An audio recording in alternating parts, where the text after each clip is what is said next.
వచ్చిన పిలుపు అందరికీ వందనాలు. 4465వ రోజు నిదిన ఉదయకాలపు కుడికిలో స్థుతులు చెల్లించుటకు ఆదివారం పరిశుద్ధ దినం నేను ఆత్మతో సత్యం ఆధారించుటకు సజీవులుగా ఉంచినందుకు స్తోత్రాలు.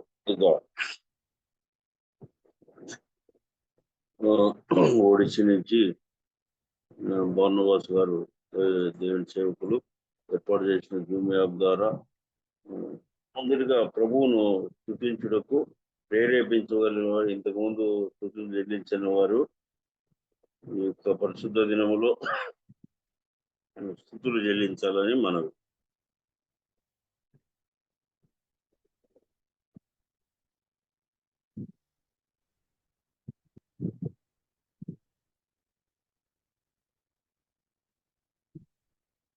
కనికర సంపూర్ణుడా, కరుణామయుడా, ఆకాశం మహాకాశంలో పట్టజాలని దేవా, నిన్న నేడు రేపు ఏకరీతిగా ఉంటున్నటువంటి దేవా, మారని మాట తప్పని దేవుడా, సజీవుడైన దేవానికి స్తోత్రాలు స్వామి.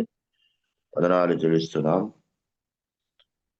మరి యొక్క నూతన దినాన్ని, మా ప్రభు దినాన్ని, పరిశుద్ధ దినాన్ని మీరు మాకు అనుగ్రహించి ఎరణవ దేవుని ప్రభు ఇలాగనైనా దూర ప్రాంతాల్లో ఉన్న యొక్క మనసుతో తండ్రి సెల్ ఫోన్ ద్వారా మేమందరం ఇలాగనైనా మీ పాదాల చింతకు చేరి ఘనమైన నామాన్ని పూజించుకునే గొప్ప ధనతను మాకు ఇచ్చినందుకు స్తోత్రాల స్వామి. వందనాలు చెల్లిస్తున్నాం.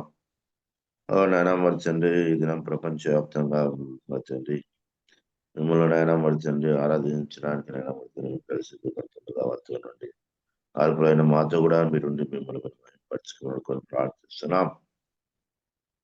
నాయన మర్చండి, మానవ మధ్యలో మమ్మల్ని మీరు ప్రేమించి పరమును విడిచి భూలోకానికి అయా మర్చండి మానవుడుగా రిక్తుడుగా దీనుడుగా వచ్చి నాయన మర్చండి మరి ప్రభా కన్యక మరే గర్భంలో జన్మించి 33 సంవత్సరం జీవించినందుకు స్తోత్రాలు. మీ జీవితంలో ఏ నేరము లేదు, ఏ పాపము ఏ దోషము ఎవరు కనుగొనలేకుండా పోయినారు. మీ దోష నిష్కల్మషుడు, పాపంలో చేరక ప్రత్యేకంగా జీవించినటువంటి వారు ఆకాశమండలం ఒకటి విగ్రహించినటువంటి వారు. అటు మీరు నాయన మర్చండి మా నిమిత్తమై నాయన మర్చండి ఏదైనా లేని మీరు మా కొరకు మిమ్మల్ని శిలువకు అప్పగించుకున్నారు. నాయన మర్చండి మా పాప దృష్టిలో శిలువలో భరించారు. మీరు కార్చినటువంటి ఆ పుణ్య రక్తం, అమూల్యమైన రక్తం, గొర్రెపిల్ల వంటి క్రీస్తు రక్తం, ఆ రక్తం ద్వారా మా ప్రతి పాపాన్ని కడిగి నాయన మర్చండి మమ్మల్ని పవిత్రపరిచినారు, శుద్ధీకరించినారు, నీతిని చేసినందుకు స్తోత్రాలు. అయా మర్చండి చచ్చిన స్థితిలో ఉన్న మమ్మల్ని లేవనెత్తినందుకు స్తోత్రాలు. మా నిమిత్తమే మీరు మరణాన్ని చూచి సమాధి చేయుడి మరణాన్ని జయించి లేచిన జయవీరుడానికి స్తోత్రాలు. మరణం పైన విజయం పొందిన దేవానికి స్తోత్రాలు. వందనాలు చెల్లిస్తున్నాం. అవునైనా మర్చండి మీరు దేవుడు కాబట్టి మరణం మిమ్మల్ని బద్ధించుంటా సాధ్యమైపోయింది నాయన మర్చండి. కాబట్టి ఇలాగనైనా మర్చండి మమ్మల్ని కూడా నాయన మర్చండి లేవనెత్తి సజీవులుగా ఉంచినందుకు మీకు స్తోత్రాలు స్వామి. వందనాలు చెల్లిస్తున్నాం. ఇలాగనైనా మర్చండి ఇంతవరకు మీరు ఎక్కడ చాటుకుని భద్రపరుచుకుని కాసి కాపాడేందుకు మీకు స్తోత్రాలు. వందనాలు స్వామి. నాయన మెట్టుకు మా ప్రభు మిమ్మల్ని చూసినట్టయితే ఏ యొక్క నాయన మర్చండి విచారం లేని వారు బొచ్చు కత్తిరించేవాడు గొర్రెలు మౌనం అన్నట్టు మౌనంగా ఉన్నారు. అన్యాయపు తీర్పు నందినారు నాయన మర్చండి నోరెత్తలేదు నాయన మర్చండి మరి ప్రభు ఇలా నాయన మర్చండి మా శిక్ష అంతా మీరు భరించినారు. పిడుగు తిరుగుతుండగా గడ్డం పీకుతుండగా ఉమ్మ వేస్తుండగా మౌనం వహించినందుకే మీకు స్తోత్రాలు. నిజానికి నేను ఈ యొక్క శిక్ష అంతా మేము భరించాల్సుకున్నాం. మాకు బదులుగా మీరు శిక్ష అనుభవించినందుకే స్తోత్రాలు. అయా నీకు వందనాలు చెల్లిస్తున్నాం. ఇదే నాటి మిమ్మల్ని జ్ఞాపకం చేసుకుంటుండగా మాతో మీరు ఉంటున్నందుకు మీకు వందనాలైనా స్తోత్రాలు. అవునైనా మర్చండి మా కొరకు మీరు నాయన మర్చండి ప్రభువా ఇన్ని శ్రమలు అనుభవించిన మీకు ఏమిచ్చిన మర్చండి మీరు చేయదు ప్రభువా మా కొరకు తిరిగినైనా మర్చండి మీరు మర్చండి రానంటున్నందుకు స్తోత్రాలు. మాకు ఇచ్చిన గొప్ప నిరీక్షణ కొరకు స్తోత్రాలు. మమ్మల్ని తీసుకొని పోతున్నందుకు నీకు వందనాలు చెల్లిస్తున్నాం. అయినా మర్చండి వెటుకు ఇదిన మర్చండి ప్రభువా మీరు చేసిన మేలంటి బట్టి మేము తలపోసుకుంటూ మిమ్మల్ని జ్ఞాపకం చేసుకుంటూ మహిమ ఘనత ప్రభావం మీకు ఆరోపిస్తూ మా స్థుతులు స్తోత్రములు మర్చండి యేసుక్రీస్తు ప్రభు పరిశుద్ధ నామమున మీకే సమర్పించి పూజిస్తున్నాము తండ్రి. స్థుతులు చెల్లించిన ఆదినారాయణ గారికి చెప్తున్నాం.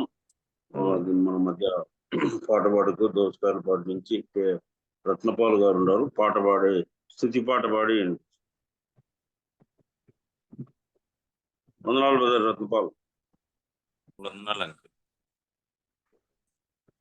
దేవునికి స్తోత్రములు. మన ప్రభువును రక్షకుడునైన యేసుక్రీస్తు ప్రభుల వారి పరిశుద్ధ నామంలో మార్నింగ్ కాన్ఫరెన్స్ పరిచర్లోనికి చేరి వచ్చిన ప్రియులందరికీ హృదయపూర్వక వందనాలు తెలియజేస్తా ఉన్నాను. ప్రభు దినంలో ఉదయకాల సమయంలో దేవునితో సహవాసం చేయటానికి ప్రభువారు మనకు అనుగ్రహించిన సమయాన్ని బట్టి దేవుని స్తుతిస్తూ ఉన్నాం. ప్రభు దినంలో క్రైస్తవ సునాద కీర్తనల పుస్తకంలో నుండి 106వ కీర్తన పాడుకుందాం. ఆరాధన ఆరాధన ఆత్మీయమైన ఆరాధన అనే కీర్తన. అంకుల్ వాయిస్ క్లారిటీగానే ఉంది. ఓకే, ఆరాధన ఆరాధన ఆత్మీయమైన ఆరాధన ఆరాధన ఆరాధన ఆత్మీయమైన ఆరాధన మహనీయుడైన మహారాజుకు పరలోక పరిశుద్ధ యెహోవాకు మహనీయుడైన మహారాజుకు పరలోక పరిశుద్ధ యెహోవాకు ఆరాధన ఆరాధన ఆత్మీయమైన ఆరాధన ఆరాధన ఆరాధన ఆత్మీయమైన ఆరాధన ఉన్నతలోకమందున సమీపింపరాని తేజస్సునా అత్యున్నత సింహాసనమందున ఆసీనుడైన అమరుడు ఉన్నతలోకమందున సమీపింపరాని తేజస్సునా అత్యున్నత సింహాసనమందున ఆసీనుడైన అమరుడు అదృశ్యుడు అనంతుడు అద్వితీయ దేవుడు అదృశ్యుడు అనంతుడు అద్వితీయ దేవుడు ప్రభావ మహిమ ఘనత పొంద యోగ్యుడగు యెహోవాకు ప్రభావ మహిమ ఘనత పొంద యోగ్యుడగు యెహోవాకు ఆరాధన ఆరాధన ఆత్మీయమైన ఆరాధన పరమ ప్రభువు కోరిన యథార్థమైన ఆరాధన ప్రభు యేసు ప్రబోధించిన అమూల్యమైన ఆరాధన పరమ ప్రభువు కోరిన యథార్థమైన ఆరాధన ప్రభు యేసు ప్రబోధించిన అమూల్యమైన ఆరాధన, ఆత్మ నడుపు ఆరాధన, సత్యమైన ఆరాధన, ఆత్మ నడుపు ఆరాధన, సత్యమైన ఆరాధన, విరిగి నలిగిన మనసుతో మ్రోక్కి ఆరాధింతుము. విరిగి నలిగిన మనసుతో మ్రోక్కి ఆరాధింతుము. ఆరాధన ఆరాధన, ఆత్మీయమైన ఆరాధన, ఆరాధన ఆరాధన, ఆత్మీయమైన ఆరాధన. అంకుల్ వందనాలు. అవునా, చక్కటి పాట పాడిన రత్నపాల్ గారికి యేసుకృష్ణ పాట శీలం మత్తయ్య గారు రాసినారు, ఏంపల్లి దేవుని సేవకులు. చక్కని పాట. కనుక ఇప్పుడు మనకు ముఖ్యమైన వచ్చినాం. మన మధ్య మార్కాపురం నుంచి దేవుని సేవకులు పి ప్రభాకర్ రావు గారు మన మధ్య ఉన్నారు. ఆరాధన తలంపులు అందిస్తారు. మనం ఓపికతో మీట్లో ఉండి ఎందుకు వందనాలు బ్రదర్. ప్రభాకర్ వందనాలు బ్రదర్. అందరికీ వందనాలండి. ఉదయకాల వేళ మన ప్రభు అయిన యేసుక్రీస్తు వారిని జ్ఞాపకం చేసుకోవడానికి సహాయకరంగా అపోస్తలుడైన పౌలు గారు తెస్సలోనికే సంఘానికి వ్రాసిన మొదటి పత్రిక 1వ అధ్యాయము 9-10 వచనాలు కలిసి ఉన్నాయి. చదువుకుంటాం.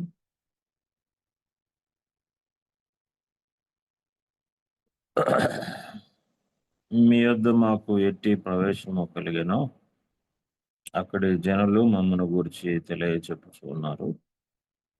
మరియు మీరు విగ్రహములను విడిచిపెట్టి జీవము గలవాడును సత్యవంతుడు నాకు దేవునికి దాసులగుటకును దేవుడు మృతులలో నుండి లేపిన యేసు అనగా రాబోవు ఉగ్రత నుండి మనలను తప్పించుచున్న ఆయన కుమారుడైన యేసు పరలోకము నుండి వచ్చునని ఎదురు చూచుటకును మీరు ఎలాగో దేవుని వైపునకు తిరిగిద్దరో ఆ సంగతి వారే తెలియచేయచ్చు ఉన్నారు.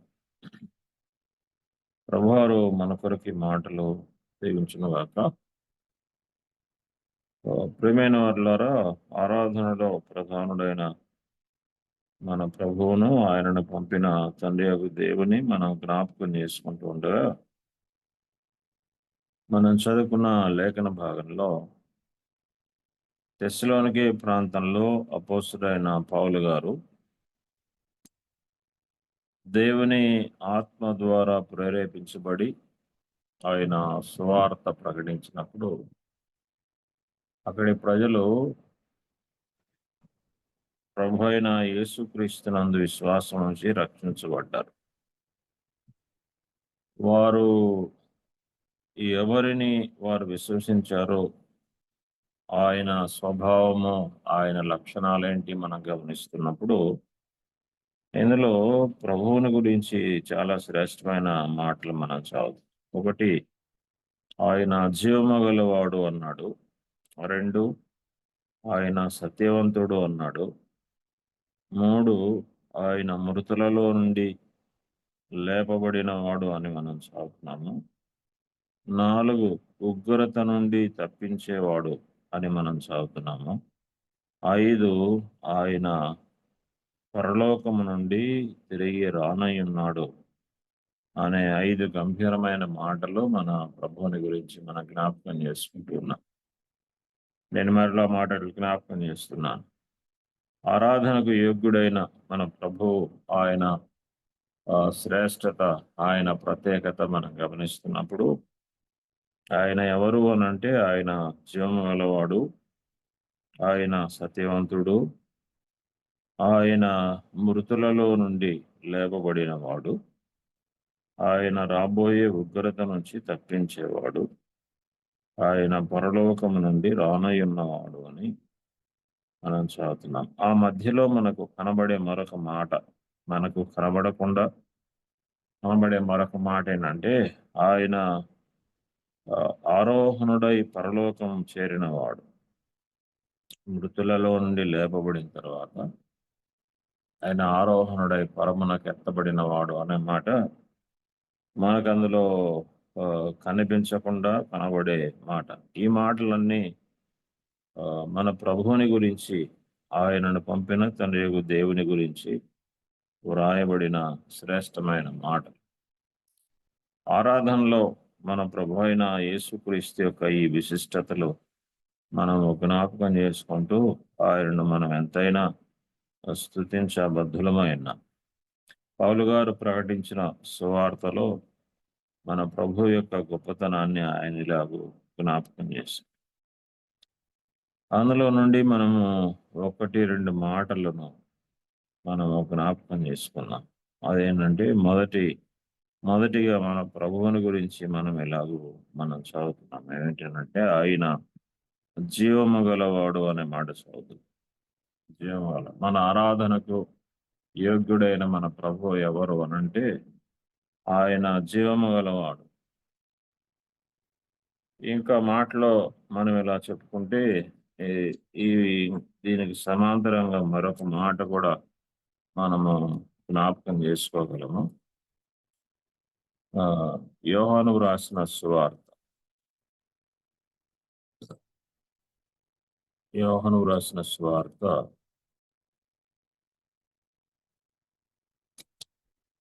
1వ అధ్యాయము 4వ వచనంలో ఆయనలో జీవముండెను, ఆ జీవము మనుషులకు వెలుగై ఉండెను అన్నాడు. ఆయనలో జీవముండెను, ఆ జీవము మనుషులకు వెలుగై ఉండెను అనే గంభీరమైన మాట మనం జీవము గలవాడైన మన ప్రభు అయిన యేసుక్రీస్తు ఆయనలో జీవం ఉన్నది అన్నాడు. ఆయనలో జీవం ఉన్నది కాబట్టి ఆయన జీవము గలవాడయ్యాడు. మాత్రం కాదు, కొలస్సీ పత్రికలో మనం మరొక మాట జీవాన్ని గురించి ఇలా చదువుతాం. కొలస్సీ పత్రిక 3వ అధ్యాయము 4వ వచనం. తెస్సలోనిక పత్రికలో ఆయన జీవము గలవాడని, యోహాను రాసిన పత్రికలో, యోహాను రాసిన సువార్తలో ఆయనలో జీవం ఉన్నదని, కొలస్సీ పత్రికలో ఇంకో మాట చదువుతాం చూడండి, 4వ వచనం. మనకు జీవమయ్యున్న క్రీస్తు ప్రత్యక్షమైనప్పుడు అన్నాడు. మనకు జీవమై ఉన్న క్రీస్తు అనే మాట మనం చదువుతాం. ఆయనే మనకు జీవం, ఆయన జీవము గలవాడు, ఆయనలో జీవం ఉన్నది, ఆయనే మనకు జీవము అనే మాట చదువుతాం. ఆయనే మనకు జీవం. ఈ మాటలు మనం జ్ఞాపకం చేసుకుంటున్నప్పుడు ప్రభు అయిన యేసుక్రీస్తు ఆయన జీవము, ఆయన జీవము గలవాడు, ఆయనే మనకు జీవమై ఉండగా, ఇప్పుడు మనము క్రీస్తును బట్టి ఎఫెసీ పత్రికలో వ్రాయబడినట్లుగా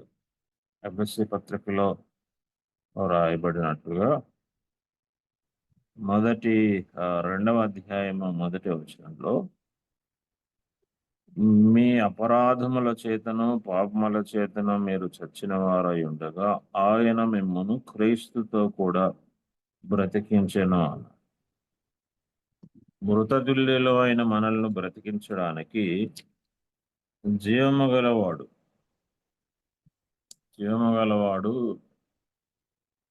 జీవమై ఉన్నవాడు కాబట్టే మనల్ని బ్రతికించగలిగాడు.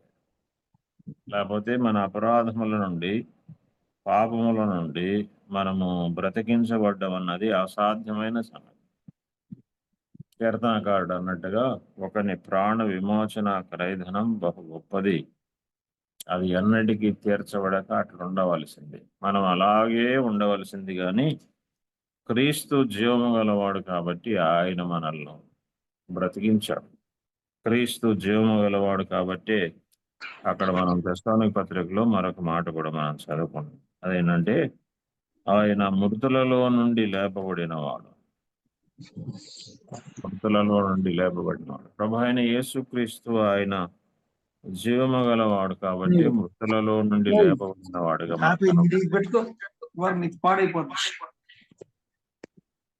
దీన్నే ఇంకొక మాటతో పేతురు గారు అపోస్తల కార్యముల గ్రంథంలో అన్నాడు.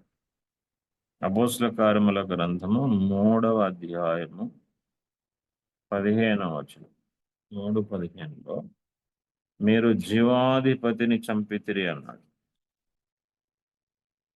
మీరు జీవాధిపతిని చంపితిరి. ఆయన జీవమునకు అధిపతి అయి ఉన్నవాడు. జీవమునకు అధిపతి అయి ఉన్నవాడు కాబట్టి పాపముల చేత, అపరాధముల చేత చచ్చిన మనల్ని ఆయన బ్రతికించి పరలోకమందు కూర్చుండబెట్టగలిగాడు. కారణం ఏంటంటే ఆయన జీవమునకు అధిపతి, ఆయన జీవాధిపతి. మరణం ఆయన్ను బంధించలేకపోయింది. పాపము వలన ఏర్పడిన మరణమును జీవాధిపతి, జీవమై ఉన్నవాడు ఆయన సంపూర్ణంగా, సమూలంగా ఆయన జయించగలిగినవాడు. కాబట్టి ఉదయకాల సమయంలో మన ప్రభువు జీవము గలవాడని మనం జ్ఞాపకం చేసుకుంటూ ఆయనను ఆరాధించి మహింపరుద్దాం. ప్రభువారు మనకు అట్టి కృప అనుగ్రహించుకుందాం. మంచిది. ఆరాధన తలంపులు అందించిన దేవుడి సేవకులు ప్రవాహరాజు అందించినాం. మరి సిద్ధపడిన ఆరాధనతో పాట, స్థుతి పాట, ఆరాధన క్లుప్తంగా ఇంతకుముందు ఆరాధన స్థుతులు చెల్లించిన వారు ఎవరైనా కానీ మరణ శరీరము మార్పు నుండి మహిమ శరీరము పొందుటకై, మరణ శరీరము మార్పు నుండి మహిమ శరీరము పొందుటకై, మహిమాత్మతో నన్ను నింపితివి, మరణ భయములను తీర్చితివి. మహిమాత్మతో నన్ను నింపితివి, మరణ భయములను తీర్చితివి. హల్లెలూయా హల్లెలూయా హల్లెలూయా హల్లెలూయా హల్లెలూయా అని పాడెదను, ఆనందముతో సాగెదను, ఆనందముతో సాగెదను.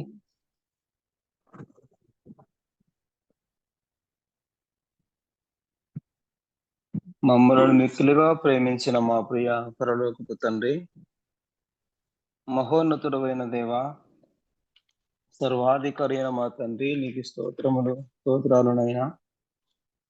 అత్యున్నత సింహాసనమందు ఆసీనుడవై ఉండి దూతల చేతను, జీవుల చేతను, 20 పెద్దల చేతను, శరాపుల చేతను, కెరూబుల చేతను పరిశుద్ధుడు పరిశుద్ధుడు పరిశుద్ధుడని ఆరాధింపబడుతూ మహిమ పొందుతున్న తండ్రి, నీకు స్తోత్రాలునైనా. మరి గడిచిన కాలం అంతటిలో నీ కృప, నీ వాత్సల్యత మాపై ఉంచి ఈ వేకువజామునే నా తండ్రి నీ సన్నిధిలో చేర్చి, మరి మా ప్రభువా నీ మరణమును, నీ కుమారుని మేము జ్ఞాపకము చేసుకొని ఆయన మరణమును, ఆయన పునరుత్థానమును, ఆయన శిలువ శ్రమలను మేము తలపోసుకొనినైనా నిన్ను స్తుతించటానికి, నిన్ను ఆరాధించటానికి నీ కుమారుని ద్వారా నీవు మాకు ఇచ్చిన ఈ భాగ్యము కొరకై నీకు స్తోత్రాలు తండ్రి. మునుపైతే మాకు ఎటువంటి భాగ్యము లేదు నాయనా. మేము నీకు దూరస్థలము, లోకములో ఉన్నవారము. తండ్రి, మేము మృతుతుల్యమైన వారమై ఉండగా నీ జీవమై ఉన్న క్రీస్తును మరి మా కోసమునైనా ఈ లోకానికి పంపావు తండ్రి. నీకు స్తోత్రాలు. ఆ నీ కుమారుని మరణము ద్వారా, ఆయన శిలువ శ్రమల ద్వారా నీవు మాకిచ్చిన రక్షణ కొరకై నీకు స్తోత్రాలు చెల్లించుకుంటున్నాము నైనా. అవును తండ్రి, మాకు జీవమై ఉన్న క్రీస్తు ఈ లోకములో ప్రత్యక్షమై మా పాపములను ఆయన శిలువ పైన మోసుకొని మా దోషములన్నింటినీ భరించి మాకు రావలసిన శిక్ష అంతటిని నీ కుమారుడు భరించిన తండ్రి. ఆయన దెబ్బల ద్వారా మాకు స్వస్థతనిచ్చి ఆయన కార్చిన అమూల్యమైన రక్తముతో మమ్మల్ని కడిగి పరిశుద్ధపరిచి ఉదయకాలములో మమ్మల్ని విమోచించినైనా నీ కుమారులుగా, నీ రాజ్యవారసులుగా మమ్మల్ని ఈ ఉదయకాలములో నీ సన్నిధిలో చేర్చి నిన్ను ఆరాధించటానికి నీవు మాకిచ్చిన కృపకై నీకు స్తోత్రాలు నా తండ్రి. ఉదయకాలములో మా ప్రభువా, ఏమీ లేని వారముగా మా విరిగిన నలిగిన హృదయముతో ఈ కొద్ది స్తుతి ఆరాధన మా ప్రభు అయిన యేసుక్రీస్తు నామములో ఆరాధిస్తున్నాం మా ప్రియ పరలోకపు తండ్రి. ఆమేన్. ఆమేన్. స్తుతి పాట పాడిన రవి మనోహర్ గారికి, స్తుతులు చెల్లించిన శివారెడ్డి గారికి చూస్తున్నాం. ఇప్పుడు మన మధ్య దేవుని సేవకులు మార్కాపురం నుంచి ప్రభాకర్ రావు గారు బ్రదరు మనకు వాక్యం అందించుండగా మనం చక్కగా విందాము. వందనాలు బ్రదర్. గత రూతు గ్రంథంలో వరుస ధ్యానాలు చూస్తున్నాము. అంత ఇప్పుడు బ్రదర్ మనకు వాక్యం అందించారు, శ్రద్ధగా విందాము. ప్రభునామంలో మరోసారి అందరికి వందనాలండి. మన వాక్య విహారానికి సహాయకరంగా రూతు గ్రంథము 2వ అధ్యాయాన్ని మనం అందించు. రూతు గ్రంథం 2వ అధ్యాయం.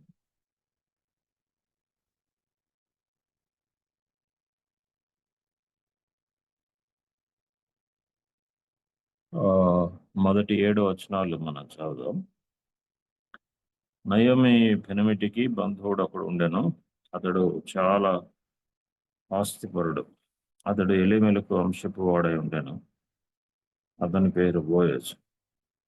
మోయాబీయురాలైన రూతు, నీ సెలవైన ఎడల నేను పొలములోనికి పోయి ఎవని కటాక్షము పొందగలను, వాని వెనక పరిగె ఏరు పొందును అని నయోమితో చెప్పగా ఆమె నా కుమారి పొమ్మనను.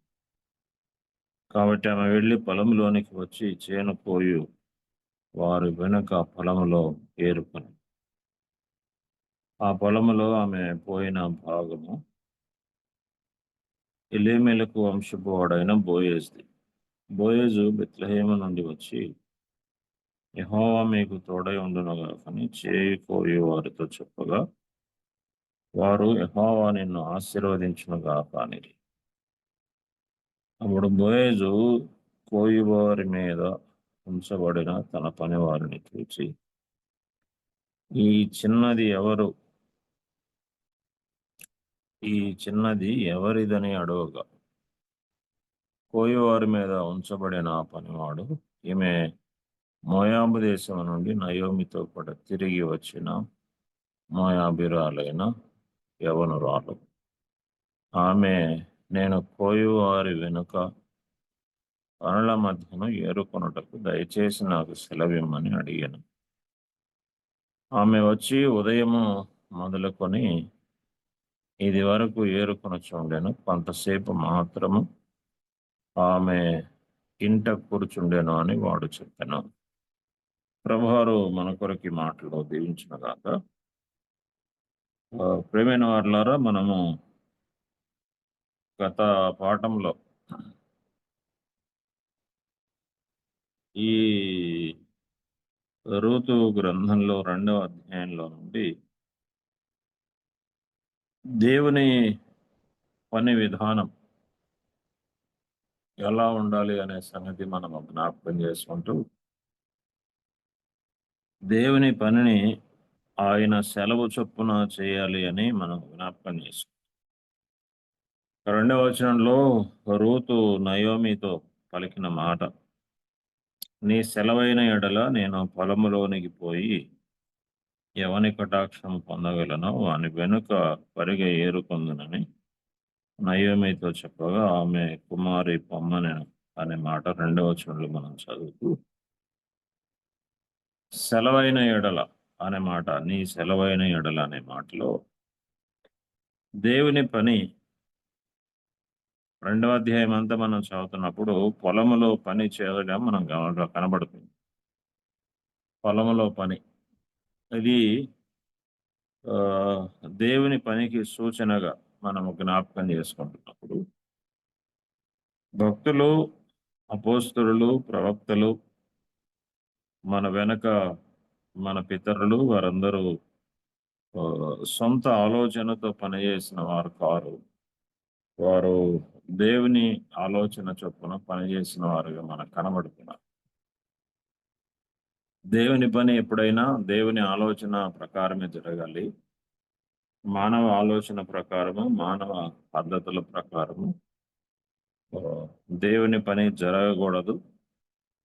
మానవ ఆలోచనలు ప్రవేశపెట్టబడితే దేవుని పని పాడవుతుంది కానీ కట్టబడదు. అది దేవుని ఆలోచన ప్రకారం జరిగితే ఏం జరుగుతుంది అని మనం గమనిస్తున్నట్లయితే మనం అపోస్తలుల జీవన విధానము, వారి క్రమము మనం చూస్తున్నప్పుడు వారు సొంతగా పని చేసిన వారుగా లేరు. వారు దేవుని ఆలోచన ప్రకారం పనిచేశారు. త్రిశూలంలో వారు పనిచేసిన, వారు సమరయ ప్రాంతాల్లో పనిచేసిన, ఇక భూప్రపంచమంతా వారు సువార్తను విస్తరింపజేసే క్రమంలో వారు ఎక్కడికి వెళ్ళినా వారి సొంత ఆలోచనతో వారు పనిచేయలేదు. మనం గమనించగలము, అపోస్తల కార్య గ్రంథము 8వ అధ్యాయంలో సమరయ పట్టణాల్లో పనిచేస్తున్న ఫిలిప్పును దేవుడు తన ఆత్మ ద్వారా ప్రేరేపించి గాజాకు పోయి అరణ్య మార్గాన్ని కలుసుకున్నామనగా ఆయన వెళ్ళాడు. ఆసియా ప్రాంతంలో పనిచేస్తున్న పౌలు గారిని మాసిదోనియా ప్రాంతానికి వెళ్ళమని పరిశుద్ధాత్మ ఆటంకపరిచి నడిపించగా ఆయన వెళ్ళాడు. కాబట్టి నేటి మన పని ప్రభువు ఆలోచన చొప్పున, ఆయన సెలవు చొప్పున జరుగుతూ ఉందా, లేక మానవ ఆలోచనతో మనకు ఏది అనుకూలమో దాన్ని మనం జరిగిస్తున్నామా మనం జ్ఞాపకం చేసుకో. మన ఇష్టము, మన ఆలోచన ద్వారా నష్టం ఏర్పడుతుంది. కొంతకాలము కొన్ని సంఘటనలు ప్రయోజనకరంగా ఉన్నట్టుగా ఉన్నా అవి దీర్ఘకాలికంగా దేవుని ఎదుట మనకు మెప్పునివ్వవు అని మనం జ్ఞాపకం పెట్టి. సరే, ఇది ఆ భాగాన్ని మనం అలాగూ మీరు వ్యక్తిగతంగా ధ్యానం చేయండి. ఇంకా మనకు అందులో చాలా సంగతులు కనబడతాయి. మరో సంగతి మనము ఈ ఉదయకాలం మన సమయాన్ని బట్టి మనం జ్ఞాపకం చేసుకోం. 3వ వచనంలో మరొక మాట మనము చదువుతున్నాం. అదేంటంటే, రూతు మరలా నయోమితో ఇలా చెప్తోంది. కాబట్టి ఆమె వెళ్ళి పొలములోనికి వచ్చి చేను కోయు వారి వెనుక పొలములో ఏరుకొనెను అనే మాట చదువుతుంది. చేను కోయు వారి వెనుక అనే మాట మనం గమనిస్తాం. దేవుని పనిలో ఇది మరొక ముఖ్యమైన ఆలోచన ఏంటంటే, వెనక పని చేయడం అనే మాట మనం చదువుతాం. 2వ వచనంలో కూడా ఆ మాట అన్నది చూడండి, ఎవని కటాక్షము పొందగలనో వాని వెనుక పరిగె ఏరుకుందును అనే మాట చదువుతున్నాం. వెనుక పని అంటే రూతు బెత్లెహేముకు కొత్తగా వచ్చింది, మోయాబు దేశం నుండి వచ్చింది, కొత్తగా వచ్చింది. ఆమె ముందుండాలి అనే ఆలోచనతో లేదు. తన స్థానం ఎరిగినదిగా మనకు కనబడుతోంది. అందుకే ఆమె నేను వెనుకగా వెళ్ళి పని చేస్తాను, వెనుక వెళ్ళి పని చేస్తాను. ఇది సంఘాల్లో మనం గుర్తించవలసిన మాట. సంఘాల్లో మనం గుర్తించవలసిన మాట ఏంటంటే ముందు వెనుకల ఆలోచన చేయాలి పనిలో. మనము మన అనుభవం చాలా అవసరం. మనము మన అనుభవం అనేది చాలా చాలా అవసరమైన మాట. ముందుగా అనే దానికంటే వెనుకగా అనే మాట చాలా ముఖ్యమైన మాట. వెనుక అనే మాట తగ్గింపును మనకు జ్ఞాపకం చేసేది. అదే సమయంలో వెనుకగా అనే మాట తాను ఎవరో, తనకి ఇవ్వబడిన స్థానం ఏంటో ఎరిగి పని చేయడాన్ని చూపించేది వెనుక అనే మాట. ఆమె వెనుక పని చేయడానికి వెళ్ళినప్పుడు ఆమె అంటున్న మాట ఏంటంటే పరిగె ఏరుకుంటాను అన్నది. పొలములో ఏరుకునేదను అనే మాట చూస్తున్నాం. రెండవ వచనంలో పరిగె ఏరుకొందును. పరిగె అనంటే వదిలివేయబడిన దాన్ని ఏరుకోవడం. ధర్మశాస్త్ర గ్రంథంలో రాయబడినట్టుగా పేదవారి కొరకు, పరాయి దేశస్థుల కొరకు ఇశ్రాయేలు ప్రజలు పొలం కోసుకునేటప్పుడు మొత్తం కోసి వాళ్లే దాచిపెట్టుకోకుండా పక్షులు తినడానికి, తర్వాత పేదవారు తినడానికి, పరాయి దేశస్తులు వలస వచ్చిన వారు తినడానికి అనుకూలంగా కొంత పరిగెను పొలంలో వదిలేయాలి. ఆ మేరకు మోయాబీయురాలైన రూతు ఏం చెబుతుందంటే నేను వెనుకగా పరిగె ఏరుకుంటాను, నేను వెనకగా పరిగెను ఏరుకుంటాను. ఈమె స్వభావము దుడుకు స్వభావం కాదు. నేను ముందుగా వెళ్తాను, నేను దూసుకొని వెళ్తాను. ఇది సంఘాల్లో చాలా ప్రమాదకరమైన అనుభవం అన్నమాట. దూసుకొని వెళ్ళడము, ముందుగా వెళ్ళడము, స్థానం ఏంటో ఎరగకుండా వెళ్ళడము అనేది చాలా చాలా ప్రమాదకరమైనది. మనం ఎవరము, మన స్థానం ఏంటి, దేవుడు మనకిచ్చిన స్థితి ఏంటి, దాన్ని ఎరిగి మనం పని చేయాలి. సంఘాల్లో సీనియారిటీ ఉంటుంది, సంఘాల్లో అనుభవం ఉంటుంది, సంఘాల్లో దేవుడు ముందుగా నిర్ణయించిన పనివారు ఉంటారు. మనం సంఘాల్లో కొనసాగేటప్పుడు వీటిని మనం గమనించి సాగడం ద్వారా అక్కడ సమాధానం ఉంటుంది. అదే సమయంలో దేవుని కటాక్షమును మనం పొందగలం. అందుకే ఆ మాట వాడినది, ఎవని కటాక్షము పొందగలను అన్నది. ఎవని కటాక్షము పొందగలను. మనము సమయము, సందర్భము, స్థలము, మనకు దేవుడు అనుగ్రహించిన స్థితి వెరగకుండా ముందుగా వెళ్ళడం ద్వారా, నేనే అన్నిటికీ ముందుండాలి అనడం ద్వారా చాలా ప్రమాదం ఏర్పడుతుంది. మనం ప్రమాదకరమైన వారుగా ఉండకుండా ఉండాలి అనంటే మనము మన వయసు, మన అనుభవం వీటినన్నిటినీ ఎరగవలసిన వారు. పరిశుద్ధ గ్రంథంలో మనము క్రొత్త నిబంధనలో ఇదే సంగతి మనం చూడగలం, ఇదే సంగతిని మనం గమనించగలం.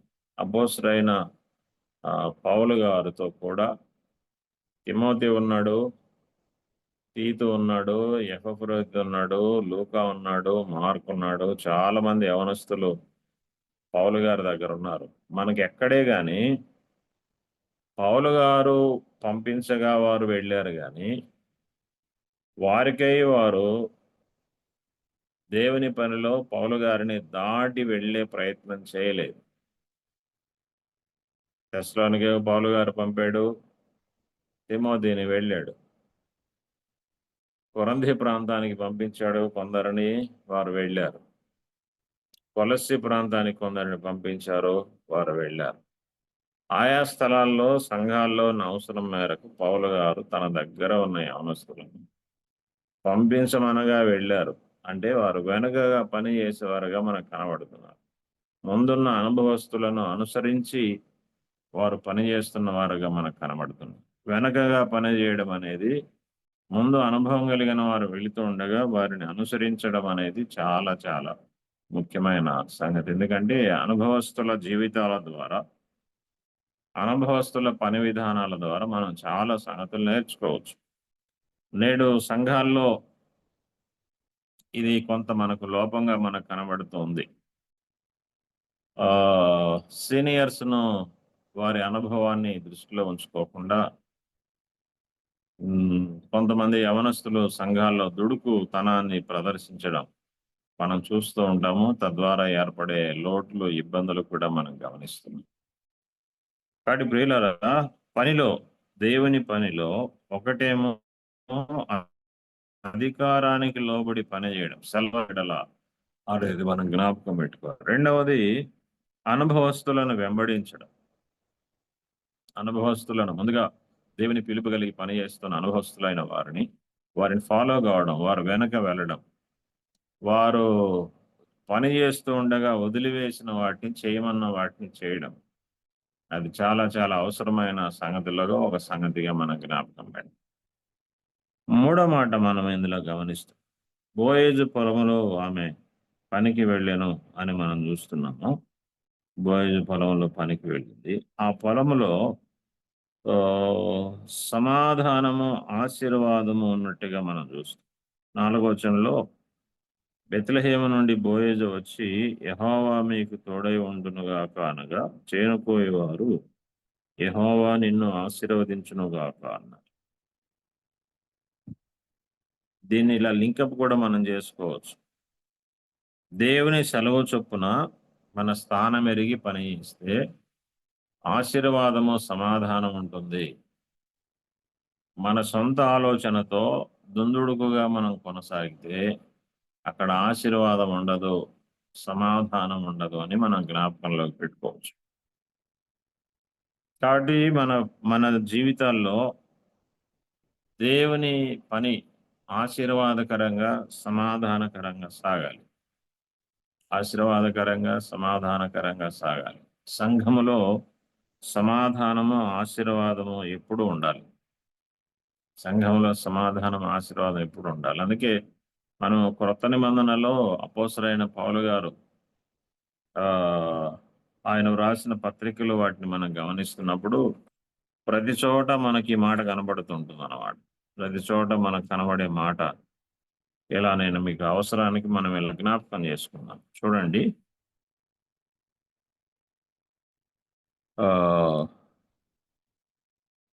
రోమపత్రిక 1వ అధ్యాయము ప్రారంభ మాటలు నేను చదువుతున్నాను. యేసుక్రీస్తు దాసుడును అపోస్తలుడుగా ఉండుటకు పిలువబడిన వాడును, దేవుని స్వార్థ నిమిత్తము ప్రత్యేకించబడిన వాడునైనా పౌలు రోమాలో ఉన్న దేవుని ప్రియులందరికీ, అనగా పరిశుద్ధులుగా ఉండుటకు పిలువబడిన వారందరికీ శుభమని చెప్పి వ్రాయునది అన్నాడు. శుభవచనం మనం చూస్తున్నాం. రెండవ మాట చూడండి, మన తండ్రి అయిన దేవుని నుండి, ప్రభు అయిన యేసుక్రీస్తు నుండి కృపా సమాధానములు మీకు కలుగునుగాక. ఆశీర్వచనాన్ని మనం చూస్తున్నాం. శుభము, ఆశీర్వాదము పలుకుతున్నాడు పౌలు గారు. కాబట్టి ప్రతి సంఘానికి ఆయన వ్రాసిన పత్రికలు మనం చదువుతున్నప్పుడు ఈ మాటలు మనకు పదే పదే మనకు కనబడుతుంటాయి. అదేనంటే శుభము, ఆశీర్వాదం మనకు కనబడుతుంది. శుభము, ఆశీర్వాదం ఎలా వస్తుంది అనంటే బోయేజు పొలంలో క్రమశిక్షణ మనం చూస్తున్నాం. బోయేజు పొలంలో ముందు వెనకల క్రమశిక్షణ మనం చూస్తాం కదండి. ముందు వెనకల క్రమశిక్షణ మనకు కనబడుతుంది. మనము రైల్వే స్టేషన్కి వెళ్ళి నిలబడితే మనకు ఒక అద్భుతమైన దృశ్యం కనబడుతుంది. ప్రతి ట్రైన్ విధానం ఇలా ఉంటుంది. గార్డు పెట్టి వెనకుంటుంది, ఇంజన్ ముందుంటుంది, కొన్ని జనరల్ కంపార్ట్లు ఉంటాయి, కొన్ని రిజర్వేషన్ కంపార్ట్స్ ఉంటాయి, కొన్ని ఏసీ కంపార్ట్స్ ఉంటాయి. జనరల్ కంపార్ట్స్ ఒక చోట ఉంటాయి, రిజర్వేషన్ కంపార్ట్స్ అన్న ఒక చోట ఉంటాయి, ఏసీ కంపార్ట్స్ అన్న ఒక చోట ఉంటాయి. ఇంజన్ ముందు ఉంటుంది, గార్డు పెట్టి వెనకుంటుంది. గార్డు పెట్టి మధ్యలో ఆ చివర ఒక ఏసీ బోగి, ముందు ఒక ఏసీ బోగి, మధ్యలో ఇంజిన్, అలాంటి దృశ్యాలు మనకు కనబడవు అసలు.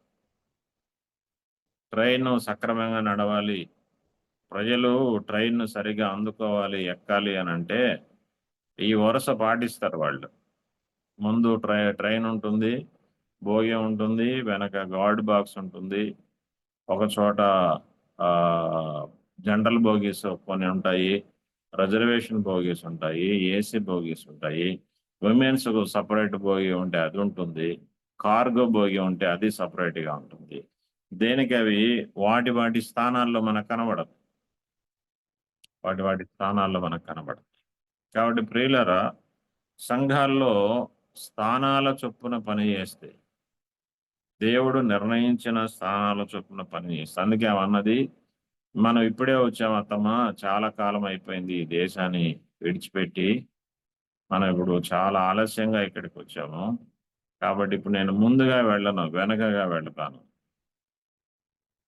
మన స్థానం ఎరిగి పనిచేయడం, స్థానం ఎరిగి పనిచేయడం అనేది చాలా అవసరమైనది. దాన్ని మనం జ్ఞాపకం పెట్టుకుందాం. అలా చేసినట్లయితే, దేవుని అధికారము క్రింద మన స్థానం ఎరిగి మనం పని చేసినట్లయితే అక్కడ ఆశీర్వచనం ఉంటుంది, అక్కడ సమాధానం ఉంటుంది. నేడు సంఘాల్లో సమాధానము కొరవడానికి ఇవి కారణాలేమో పరిశీలన చేసుకొని, మనము దేవుడు మనకు అనుగ్రహించిన స్థానం చొప్పున పనిచేయకపోయినా, దేవుని అధికారం కింద పనిచేయకపోయినా అక్కడ సమాధానము కనబడదు, సమాధానం ఉండదు. ఒకసారి మనమున్న స్థానిక సంఘాల స్థితిగతులు మనం ఒకసారి పరిశీలన చేసుకుని సవరించుకుంటాం. 4వ మాట నేను మీకు జ్ఞాపకం చేస్తున్నాను. బోయేజు ఆ పొలంలోనికి వచ్చినప్పుడు కొత్తగా కనబడిన రూతును చూసి పనివారిని అడుగుతున్నారు, ఈ చిన్నది ఎవరు? సంఘాల్లో వస్తున్న వారు ఎవరు, వెళుతున్న వారు ఎవరు, కొత్త వాళ్ళు ఎవరు మనము గుర్తించాలి, గమనించాలి, ఆరాధించాలి. వాళ్ళు ఎవరు, ఏంటి సంగతులన్నీ మనం విచారణ చేయవలసిన వారమే. వచ్చేవాళ్ళు వస్తారు, పోయేవాళ్ళు పోతారు అన్నట్టుగా ఉండకూడదు. సంఘాల్లో ఇది మనం గుర్తుపెట్టుకోవాల్సిన మరొక ముఖ్యమైన మాట. అదేంటంటే, చాలా సంఘాల్లో ఇది ఒక ఆరోపణ అన్నమాట. అక్కడికి వెళ్తే పట్టించుకోరు, మేము వెళ్ళాం కానీ మమ్మల్ని ఎవరు పలకరీలేదు. మనం ఇలాంటి మాటలు వింటూ ఉంటాం. వచ్చిన వాళ్ళు ఎవరు, వాళ్ళ స్థితిగతులతో సంబంధం లేకుండా విచారణ చేయాలి. వచ్చిన వాళ్ళు ఎవరు, కొత్తగా వచ్చారా, ఎవరు, ఎక్కడి నుంచి వచ్చారు, వాళ్ళ పరిస్థితి ఏంటి, వాళ్ళ విధానం ఏంటి, మనం ఖచ్చితంగా గమనించవలసి, అడగవలసి, విచారణ చేయవలసిన వారు. చాలా సంఘాల్లో పెద్దలైన వారు, బాధ్యులైన వారు ఈ విషయంలో బాగా వెనకబడ్డారు. ఎవరు వస్తారో తెలియదు, ఎవరు వెళ్తారో తెలియదు, సంఘానికి సంబంధించిన వాళ్ళు అందరూ వచ్చారా, రాలేదా కదా. మనకు లూకా సువార్తలో 15వ అధ్యాయంలో యేసు ప్రభు గారు చెప్పిన ఉపమానంలో, ఒకనికి 100 గొర్రెలు ఉండగా ఒక గొర్రె తప్పిపోయింది అన్నాడు. అంటే కాపరి ఎంత జాగ్రత్తగా గమనిస్తున్నాడో చూడండి. 100 గొర్రెల్లో ఒక గొర్రె మిస్ అయిందన్న సంగతి ఆయన గమనించాడు. 100 గొర్రెల్లో ఒక గొర్రె కనపట్టలేదు, గమనించాడు. లూకా సువార్త 2వ అధ్యాయంలో మరొక సంగతి కూడా మనం చూస్తాం. పస్కా పండుగ ఆచరించడానికి మరియ, యోసేపులు బాలుడైన క్రీస్తు ప్రభువుని వెంటబెట్టుకొని యెరూషలేముకి వెళ్ళి వారు పస్కా పండుగ ఆచరించి తిరిగి వచ్చేటప్పుడు 3 రోజుల ప్రయాణం వాడు చేసేంత వరకు వాళ్ళతో కూడా యేసు ప్రభు ఉన్నాడా లేదనేది వాళ్ళు గమనించలేదు. 3 రోజుల తర్వాత గుర్తించారు, అయ్యో లేడే అని మళ్ళా వెనక్కి వెళ్ళారు. ఇది క్షేమం కాదు. గొర్రెల కాపరేమో 100 గొర్రెల్లో ఒక గొర్రె రాలేదని వెంటనే గుర్తించాడు. మరియ, యోసేపులు 3 రోజుల తర్వాత గుర్తించాడు, మాతో యేసు ప్రభు లేడు అన్న సంగతి. సంఘాల్లో ఈ 2 అనుభవాలు మనం చూస్తున్నాం. కొందరేమో జాగ్రత్త కలిగి వచ్చేవాళ్ళు ఎవరు, పోయేవాళ్ళు ఎవరు, ఆబ్సెంట్ అయిన వాళ్ళు ఎవరు, ఎందుకు ఆబ్సెంట్ అయ్యారు, కారణాలు ఏంటి, చక్కగా పరిపాలన చేసేవారు, చూసేవారు, గమనించేవారు కొంతమంది పెద్దలు ఉండగా, మరికొంతమంది గుర్తించడం లేదు. నాకు తెలిసిన ఒక స్థానిక సంఘం నేను ఊరికే వాళ్ళు పలకరిద్దామని ఒకసారి వెళ్ళాను నేను. అక్కడికి వెళ్తే అక్కడ కొన్ని కుటుంబాల వాళ్ళు వేరే ఇంకొక అసెంబ్లీని ప్రారంభించారు. నేను ముందుగా ఉన్న అసెంబ్లీ పెద్దల దగ్గరికి ఊరికి పలకరిద్దామని వెళ్ళినప్పుడు ఆయన ఏమన్నాడంటే నాతో, నెల రోజుల నుండి 10 కుటుంబాల వాళ్ళు ఆగిపోయారు, చెప్పా పెట్టకుండా వాళ్ళు ఆరాధన మొదలు పెట్టారన్నాడు. నేను చెప్పాను, నెల రోజుల నుండి 10 కుటుంబాలు ఆగిపోతే మీరు ఏం చేశారు? వాళ్ళు ఎవరు, ఏంటి, ఎందుకు ఆగారు, ఏం సంగతి గమనించాలి కదా, పోయి మాట్లాడాలి కదా. ఒక్కళ్ళు ఆగిపోతేనే వెళ్ళి మాట్లాడాలి. నెల రోజులు 10 కుటుంబాలు ఆగిపోతే సంఘ పెద్దలు ఎవరు పట్టించుకోవడం లేదంటే వాళ్ళు బాధ్యత కలిగిన వాళ్ళేనా? బోయేజు యొక్క బాధ్యత మనం చూస్తున్నాం. బోయేజు పొలంలోనికి రాగానే అతడు చాలా ఆస్తిపరుడు, చాలా మంది పనివారు ఉన్నారు. అయినా కూడా ఆ పనివారి మధ్య క్రొత్తగా వచ్చిన ఒక అమ్మాయిని గుర్తుపెట్టాడు. ప్రియులారా, సంఘాల్లో ఈ గమనించడం అనేది చాలా ముఖ్యమైనది. సంఘాల్లో గమనించడం, బాధ్యులైన వారు, పెద్దలైన వారు, సంఘాన్ని నడిపించేవారు, సేవకులు, సంఘానికి వస్తున్న వాళ్ళు ఎవరు, వెళుతున్న వాళ్ళు ఎవరు, ఆగిన వాళ్ళు ఎవరు, ఎందుకు ఆగారు, కొత్త వాళ్ళు ఎవరు, పాత వాళ్ళు ఎవరు, వెనకబడ్డారా, ఆరాధనలో అందరూ సరిగానే పాల్గొంటున్నారా, ఎందుకు పాల్గొనట్లేదు, ఒకవేళ ఆగిపోతే ఎందుకు ఆగారు, ఈ విచారణ అనేది చాలా చాలా అవసరమైనది. అందుకే పేతురు గారు తాను వ్రాసిన మొదటి పత్రికలో ఇలా అన్నాడు చూడండి. సంఘంలో బాధ్యత కలిగిన పెద్దలకు ఆయన రాస్తూ ఆయన చెప్పిన ఒక మంచి మాట నేను మీకు ఇప్పుడు జ్ఞాపకం చేస్తున్నాను. అపోస్తలుడైన పేతురు వ్రాసిన మొదటి పత్రిక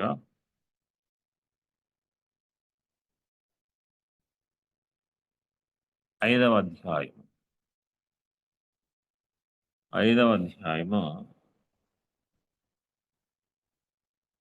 2వ వచనంలో ఇలా మనం చదువుతున్నాం. పెద్దలను ఆయన హెచ్చరిస్తూ రాస్తున్నాడు. మొదటి వచనంలో మీలోని పెద్దలను హెచ్చరిస్తున్నాను అని, బలిమి చేత కాక దేవుని చిత్త ప్రకారము ఇష్టపూర్వకముగాను దుర్లాభాపేక్షతో కాక సిద్ధ మనస్సుతోను మీ మధ్యనున్న దేవుని మందను పై విచారణ చేయుచు దానిని కాయుడి అన్నాడు. పై విచారణ చేయుచు అంటే అర్థం ఏంటంటే ఓ చోట నిలబడి గమనించండి, సూపర్వైజింగ్ చేయడం. మనం గమనించాం కదా, పొలంలోనికి బోయేజు రాగానే ఆయన అడుగుతున్నాడు, ఆ చిన్నది ఎవరు, ఆ చిన్నది ఎవరు? మంద విషయంలో, సంఘం విషయంలో పెద్దలైన వారు, బాధ్యులైన వారు, సంఘాన్ని నడిపించేవారు, సేవకులైన వారు పై విచారణ చేయాలి. దేవుని మంద అనే బాధ్యత కలిగి పై విచారణ ఎలా చేయాలి అని అంటే అక్కడ మనం చదువుతాం, దేవుని మందను అన్నాడు. అంటే దేవుడు అప్పగించిన మంద అనే భయముతో పై విచారణ చేయాలి.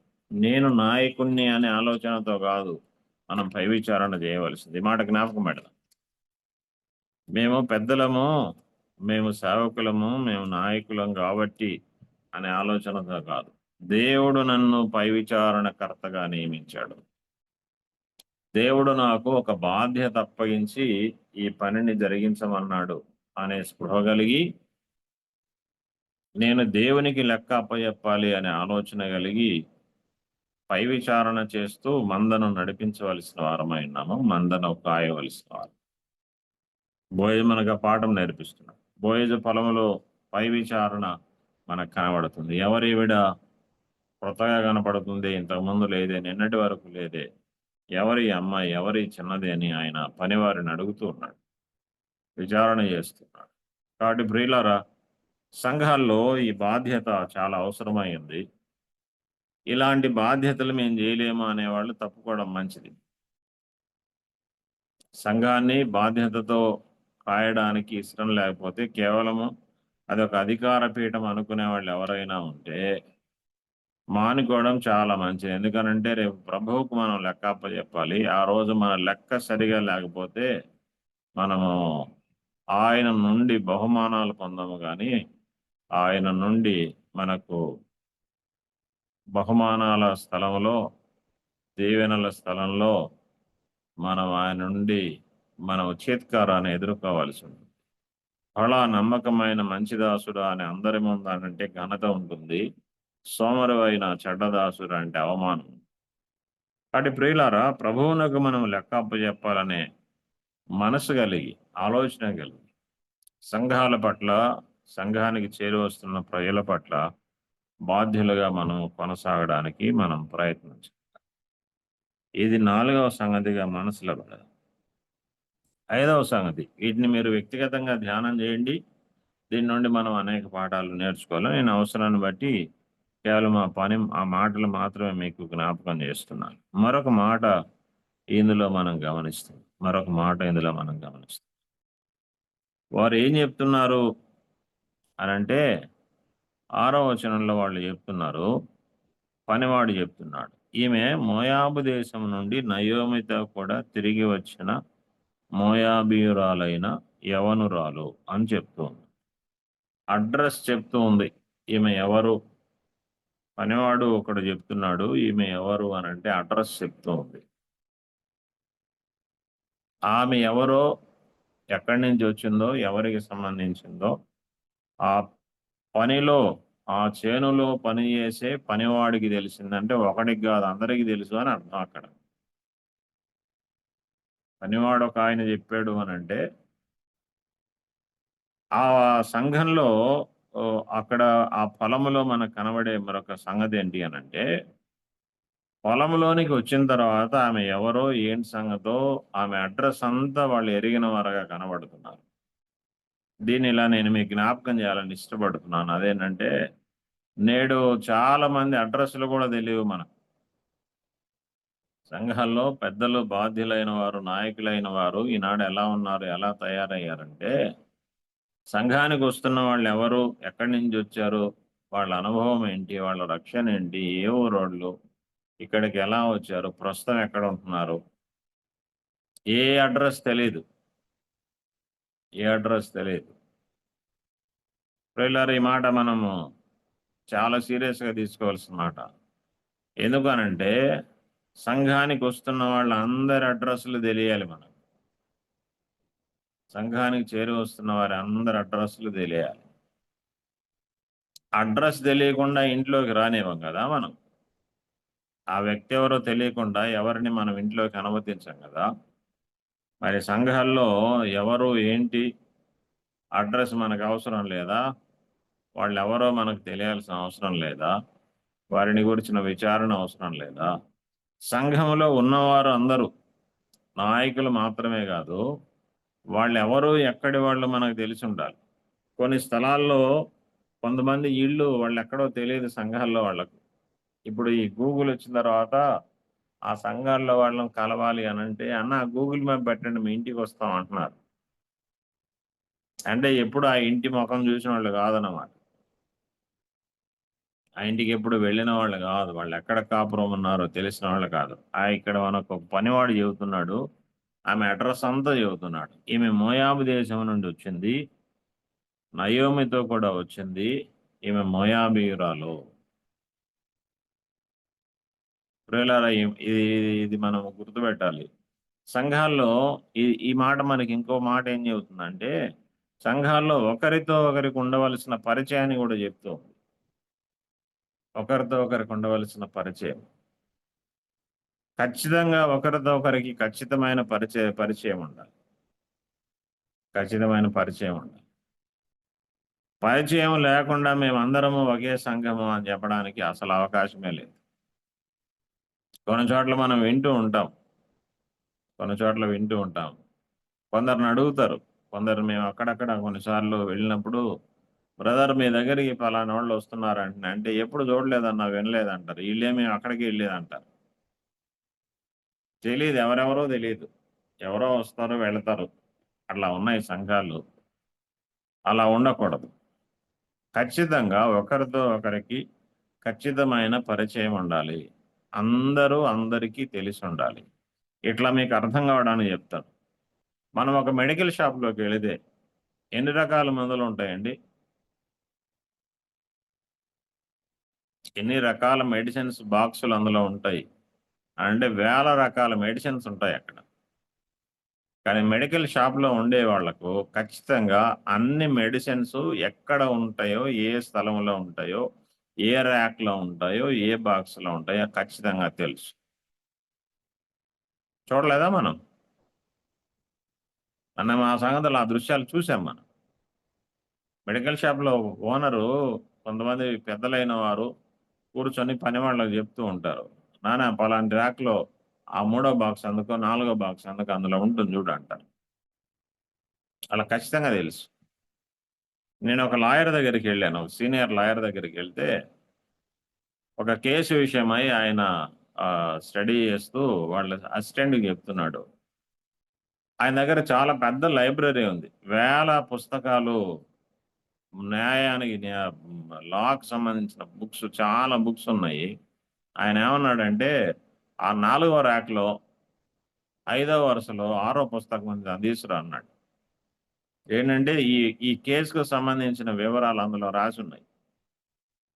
అన్ని వేల పుస్తకాల్లో ఈ కేసుకు సంబంధించింది ఎక్కడ ఉందో తెలిసింది ఆయన లాయర్కి తెలిసింది. మెడికల్ షాప్ వాడికి తన దగ్గర ఉన్న మెడిసిన్లో ఏ మెడిసిన్ ఎక్కడుందో తెలుసు. సంఘాల్లో ఎవరో ఎక్కడ ఉంటారో ఏంటో ఏం తెలియకపోవడం అనేది విచారకరం కదా. తెలుసుకుందాం. అందరూ అందరికీ పరిచయమై ఉండాలి, అందరికీ అందరితో సహవాసం ఉండాలి.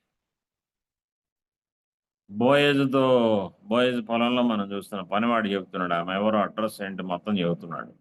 అలాగే మనం తెలుసుకోవడానికి ప్రయత్నం చేద్దాం, ముందుకు సాగుదాం. ఇది ఒకరితో ఒకరికి ఉన్న సహవాసాన్ని, సంబంధాన్ని జ్ఞాపకం చేసే మాట. ఆమె ఎవరు అనే సంగతి, అడ్రస్ చెప్పడం అనే సంగతి ఒకరితో ఒకరికి ఉండవలసిన సహవాసాన్ని, సంబంధాన్ని చెప్పే మాట. సంఘంలో ఇది సహవాస సూచన అన్నమాట. సంఘంలో ఇది సహవాస సూచన. సహవాసము అనే దానికి గుర్తు ఏంటంటే కలిసి నివాసం చేయడం. సహవాసం అంటే కలిసి నివసించడం.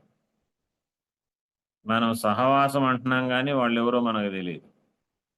అది పెద్ద విచిత్రమైన సంగతి.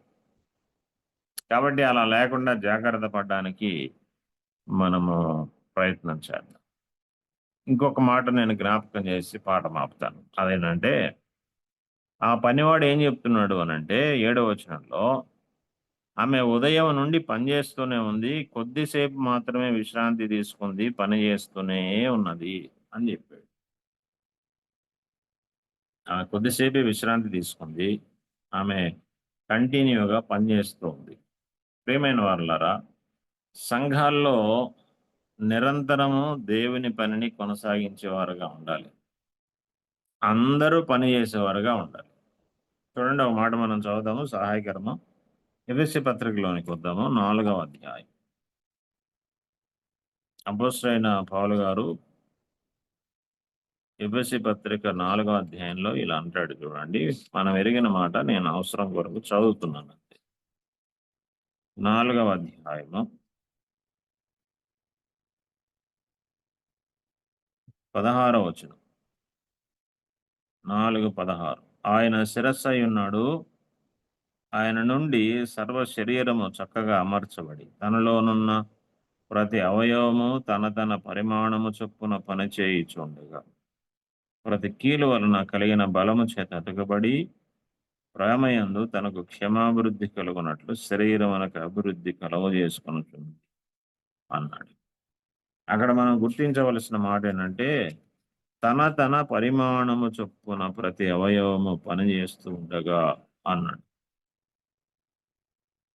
ప్రతి అవయవము తన పరిమాణము చొప్పున పనిచేస్తూ ఉండాలి. శరీరము క్షేమంగా ఉండాలి, శరీరము సక్రమంగా ఉంది అనడానికి రుజువు ఏంటంటే ప్రతి అవయవము తన పరిమాణము చొప్పున పనిచేయాలి.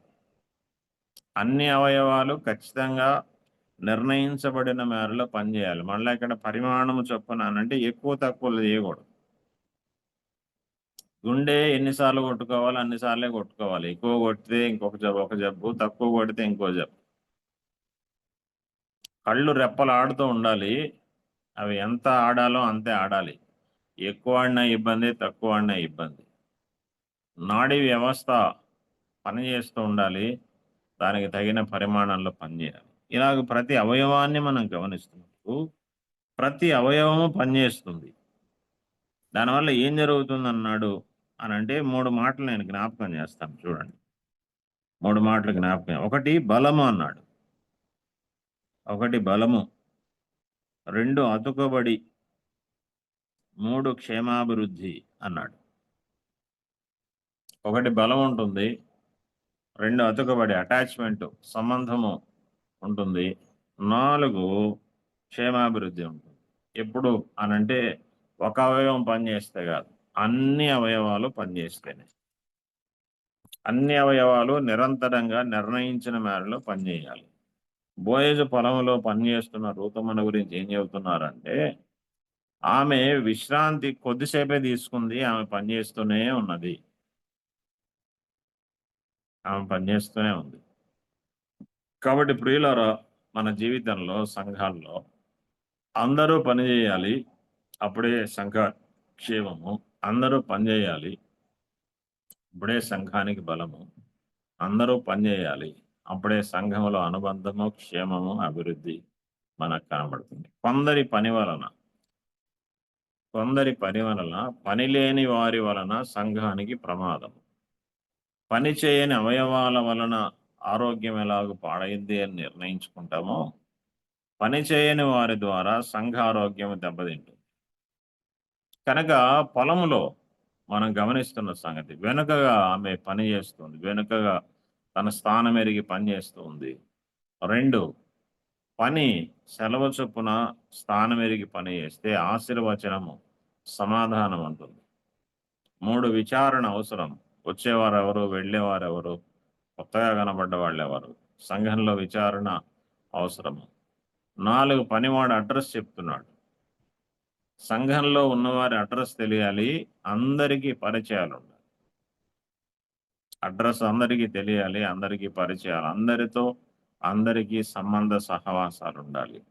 ఆఖరిగా మనం గమనిస్తున్నాము, సంఘములో మనము నిరంతరము పనిచేసేవారుగా ఉండాలి. అన్ని అవయవాలు పనిచేసేవారుగా ఉండాలి, అందరూ పనివారుగా ఉండాలి. వచ్చి కూర్చొని వెళ్ళేవారు సంఘానికి ప్రమాదకరులు అని జ్ఞాపకం పెట్టి, ప్రభువు మనకి ఏ పని ఇచ్చాడో ఆ పనిని మనం సక్రమంగా నెరవేరుద్దాం. సంఘ క్షేమాభివృద్ధి కొరకు ప్రయాసపడదాం, పాటుపడదాం. మన ప్రభు అయిన యేసుక్రీస్తు భూమి మీద జీవించినప్పుడు ఆయన చేసిన పని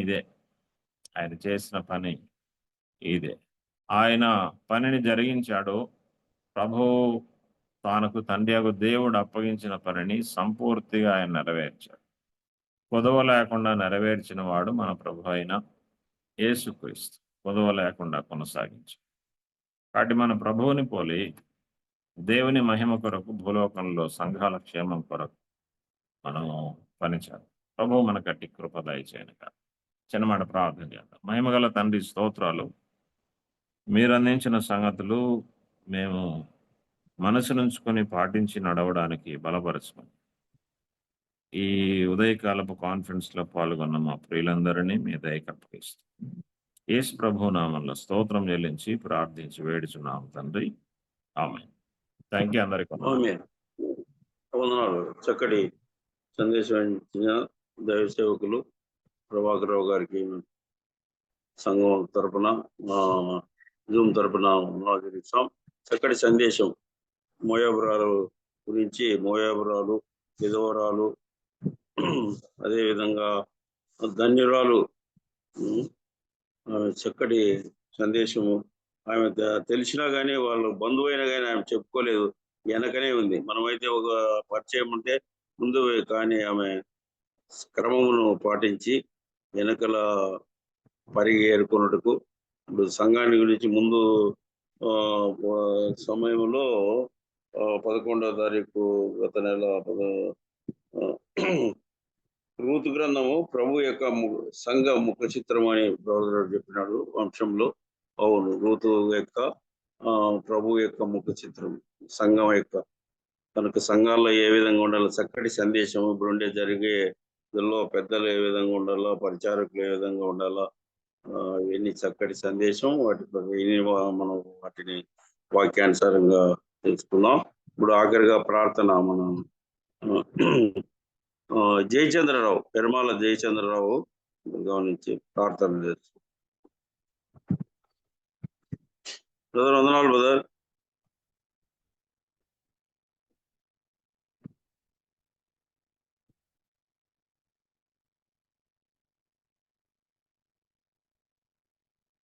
పి జయచంద్రరావు.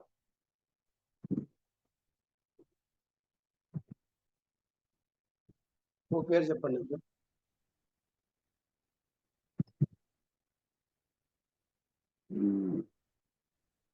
రెడ్డమ్మన్నా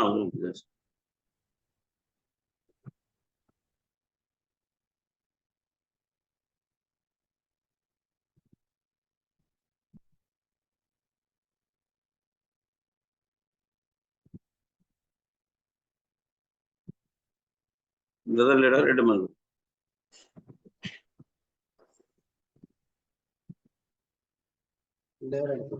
చెప్పండి. రమణ చంద్రుడు, కర్నూలు. ఈ చంద్రుడు రామచంద్రుడు. వందనాలు. ప్రార్థన చేయండి. ప్రార్థన చేసుకున్నాం. పరిశుద్ధుగా ప్రేమ కలిగిన మా తండ్రి, మీ ఘనమైన అమూల్యమైన దివ్యమైన సర్వశక్తి గల నామానికి వందనాలు, స్తోత్రాలు చెల్లిస్తున్నాం ప్రభువా. ఇంతవరకు ప్రభువా వాక్యం ద్వారా మీరు మాతో మాట్లాడినందుకే స్తోత్రాలు. విన్న వాక్యము మా హృదయంలో భద్రపరుచుకునే వాక్యానుసారంగా ప్రభువా మీకు ఇష్టలుగా, మిమ్మల్ని మహిమపరిచే బిడ్డలుగా మమ్మల్ని దీవించండి, మీ కృప చూపించండి, సహాయం దయచేయండి తండ్రి. చేరి వచ్చిన ప్రతి ఒక్కరిని దీవించమని, ఇంకా ప్రభు అనారోగ్యంగా ఉన్న వారి కొరకై ప్రార్థిస్తున్న మంచి ఆరోగ్యము, స్వస్థత దయచేయమని మీకే ఘనత, మహిమ, ప్రభావములు చెల్లించుకుంటూ మా ప్రభు మా రక్షకుడైన యేసు ప్రభు నామములో ప్రార్థించి అడిగి వేడుకుంటున్నాం మా తండ్రి. ఆమేన్. ఆమేన్. ప్రార్థించిన సహోదరులకి రామచంద్ర గారికి వందనాలు చెల్లిస్తున్నాం. నాకు అవకాశం ఇచ్చిన బర్నబాస్కు వందనాలు చెల్లిస్తూ మిగతా కార్యక్రమాలు ప్రకటనలు చేస్తాడు. బర్నబాస్ వందనాలు.